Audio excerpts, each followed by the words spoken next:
Etsy is an insanely saturated marketplace. No matter what you sell, there's likely someone else out there who's selling the same thing. But maybe that's not such a bad thing. Because believe it or not, there's a ton that can be learned from your biggest Etsy competitors in order to maximize your own success. And today, I'm sharing a few tips to help you ethically steal from your competition.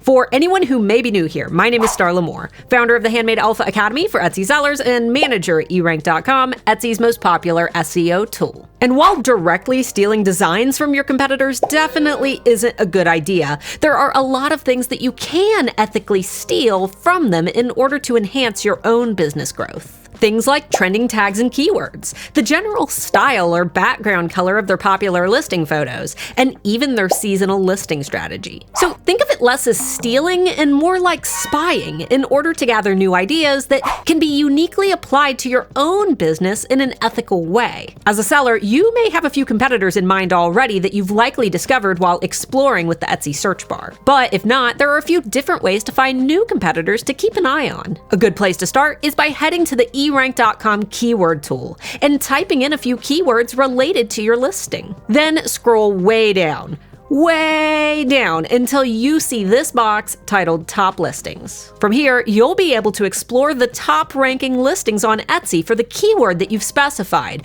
before Etsy's layer of personalization is applied. This is a great way to find listings that are similar to your own products, and by clicking on the name of the shop, you can get even more data about their sales history. If you want to keep an eye on this shop, click on the little button with the eyeball that says Track This Shop to add it to your competitors list. Once you've collected a few different competitors to track, it's time to get down and dirty with your analysis in order to learn from other successful sellers within your industry. One of the most common questions that I see posted in the Etsy forums is it quiet or is it just me? But rather than taking feedback from a bunch of sellers who may not even be at your skill level or who sell products totally different than you, it may be better to see if your competitors are seeing slower than normal sales too. To do this, hover over the Competition tab and select Sales from the menu. From this page, you'll be able to see the estimated sales history of all of your tracked competitors. The sales trend graph is a great way to see dips in your competitors' sales history in order to identify their slow seasons. And on the flip side, it's also a great way to identify when your competitors see big spikes in sales. This can help you to determine the best time of year to launch new products,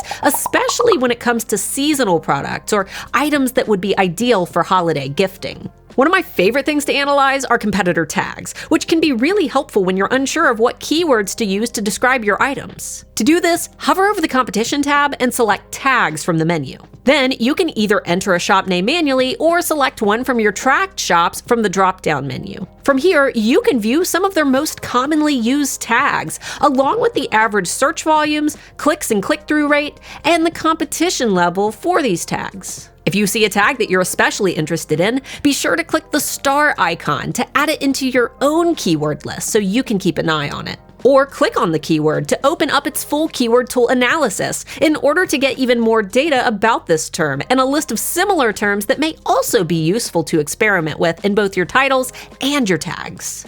Sometimes when exploring your successful competitors, what you really want to know is which listings are actually bringing these competitors the most sales and traffic. And what about those listings is contributing to their overall success? Is it great keywords, amazing photos, enticing pricing, or has the listing been available for so long that it's just had a lot of time to generate momentum? All of these questions can easily be answered by selecting Listings from the Competition tab, then selecting one of your tracked shops. This page is absolutely amazing for identifying the estimated revenue for some of your competitors' most popular listings in order to identify which products are the most successful in their shop. Remember, stealing is super uncool, but if you notice that one of your biggest competitors sells a llama-themed birthday card every single day, it may be a good indicator that llama-themed birthday cards are in demand, inspiring you to create your own unique llama-themed birthday card. This page will also display their estimated number of sales for each listing, the original date that the product was first listed, its number of views and favorites, and the tags used for that listing. And something that many sellers overlook when it comes to this tool is the ability to quickly see what style of thumbnail photo is working the very best for your competitors. If your competitor sells shirts and you notice that all of their best-selling listings utilize a lifestyle photo, this may be a good indicator that you should be experimenting with lifestyle thumbnails as well. As we gear up for the busy holiday season, now is an amazing time to begin working through a checklist of shop improvements to help maximize your success over the next few months. So if you missed it, be sure to check out this video up here, where I share early prep steps that can help you to gear your shop up for the busy fall and holiday selling season. Overall, success on Etsy means keeping an eye on your competitors in order to learn more about the strategies that are working for them. And with a little science, a lot of data, and some help from a trusted Etsy expert, you'll be well on your way to Etsy success. Cue the funky lo-fi beat.